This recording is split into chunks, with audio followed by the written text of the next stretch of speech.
Hi everybody, welcome. On the 22nd, 23rd of April, depending where in the world you live, we've got a new moon at 3 degrees and 24 minutes of Taurus. We've got 5 planets in fixed signs at the time of this new moon. So this really is a time of slowing down. Learning maybe just how to slow down and not go from one thing to another thing to another thing. Even though many of us are in lockdown right now, there's still a sense of wanting to do something, feeling restless, wanting to be useful with all the Capricorn energy. But the energy of a new moon in Taurus has everything to do with getting in touch with your physicality. Taurus, the first earth sign, and it's the sign that rules our senses. So it's a wonderful time for getting out into nature and for really appreciating nature. The flowers, listening to the birds, really listening, smelling the flowers, eating your food. It's really tremendously sensual. When I think of a new moon in Taurus, I think of a lot of sensuality. The sense of touch, touching a beautiful animal, stroking an animal, touching yourself, maybe rubbing massage oils on you. Anything like that that soothes you and calms you. This is a wonderful resolution to do with a new moon. New moons are opportunities for new beginnings. Now, at the time of this new moon in Taurus, we've also got Uranus in Taurus. So Sun, Moon and Uranus are together in Taurus. So Uranus shakes up whatever Taurus stands for. So there's a shaking up of your physical senses to become more conscious, more aware of what you're doing. All too often we've been rushing off here and there and everywhere, eating as you're going, eating as you're driving even. No, now it's a time for slow food. Even maybe slowly hand washing your nice clothes. I love doing that. I've got a really precious scarf and I love just the feeling of washing it gently and softly, treating it softly. So it's a wonderful opportunity really to become absolutely conscious in your physical body. And ruler of Taurus is Venus. And Venus went into Gemini on April 4th. Is going to stay in Gemini for ever such a long time. I think it's till August the 8th. Now usually Venus stays in a sign 4 or 5 weeks usually, not very long. But this is months because it's going to go retrograde on May the 13th until June the 25th. But more about that in another video. But suffice to say, we've got the energy of Venus in Gemini getting especially activated at the time of this moon. What does it mean? Well, Venus in Gemini has to do with loving to study, to learn, to write, to speak, to teach, to share information. And at the time of the new moon, it's trine to Mars.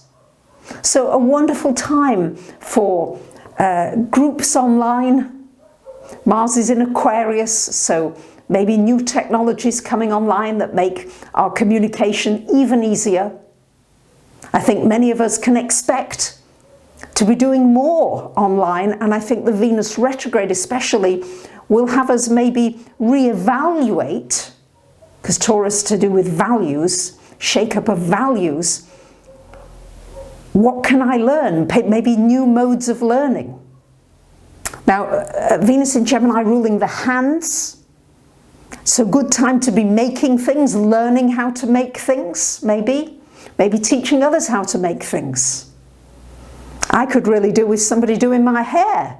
But of course, with lockdown, we're not allowed anybody to come, and certainly not be as close as cutting your hair, unless, of course, I suppose you could create some very long scissors or something like that, something strange. But maybe we'll find a remote way of cutting people's hair. Who knows? The technology is open for all kinds of innovations with this ruler of Taurus, Venus, in Gemini trying to Mars at this time. It's certainly good for any kind of technological learning. So any of you who've been resisting, maybe learning more technology, great time to do it.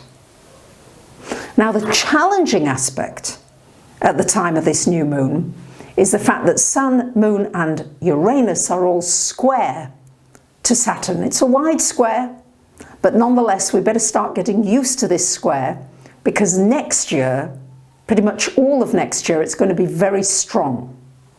So what does it mean? We've got Saturn in Aquarius. So Aquarius wants freedom. And Saturn says, no, you can't have as much freedom as you might like. And then we've got the square to Uranus in Taurus, and this is breaking up our financial systems, the economy, how we earn money, how we exchange goods and services, and really how we get back to basics, simplicity of what's really important. So there's going to be a pull, I feel, in this feeling of being uncomfortable, a discomfort. I'm sure for every single one of us, almost, there's discomfort in what's going on. Even if it's not you personally, there may be discomfort for a loved one, maybe going through a health issue or a financial issue. We're all being touched by what is going on now. These are global earth changes. I don't know if you can hear in the background, I hope you can't, but all the dogs in the neighbourhood have suddenly started to go crazy. They're all barking. And this again is Venus in Gemini. Everybody's got to have their say. So it's about really thinking about, where can I be free?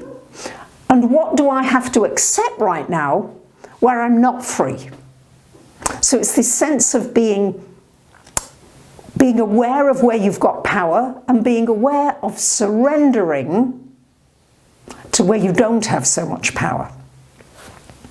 So for me, I'm noticing it. I've no power over whether those dogs bark or not. They're just going to bark if they see somebody or something upsets them or a cat comes along. I can't really control that. So I've got to accept it. The same as having a flood in my bedroom. Yeah, all the water, it was wet along the walls, and oh, it's been a real performance getting it right these days.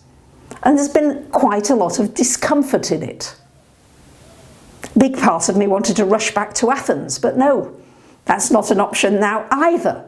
So I had a lot of closed doors, and this Uranus square to Saturn going on, we're going to have to be really cognizant of what can I change and where do I need to accept.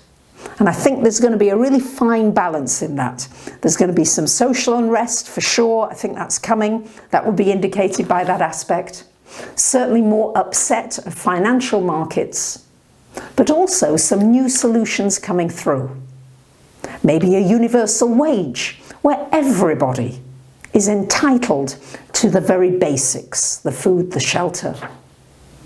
So I think I've got, a quote that I'd like to share with you is by Lao Tzu, which says, life is a series of natural and spontaneous changes. Don't resist them. That only creates sorrow. Let reality be reality. Let things flow naturally forward in whatever way they are like. And I think that is the key to this new moon. See where it falls in your chart.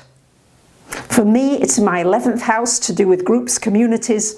I'm having to do my videos a bit differently. I haven't got my flip chart, having to be a bit more adaptable. Maybe it's in your 2nd house of money. Maybe you need to create your own business. be entrepreneurial. Maybe it's in your 7th house of relationships. Maybe there's some changes much needed in a relationship. You can get your chart from my website. If you go under reports, free report, you'll also get a free mini reading and find out where this new moon at 3 degrees of Taurus is in your chart. So thank you very much for listening. I'd appreciate any feedback you've got about this new format for now. And my love to you for a really sensual and enjoyable and in the moment new moon in Taurus.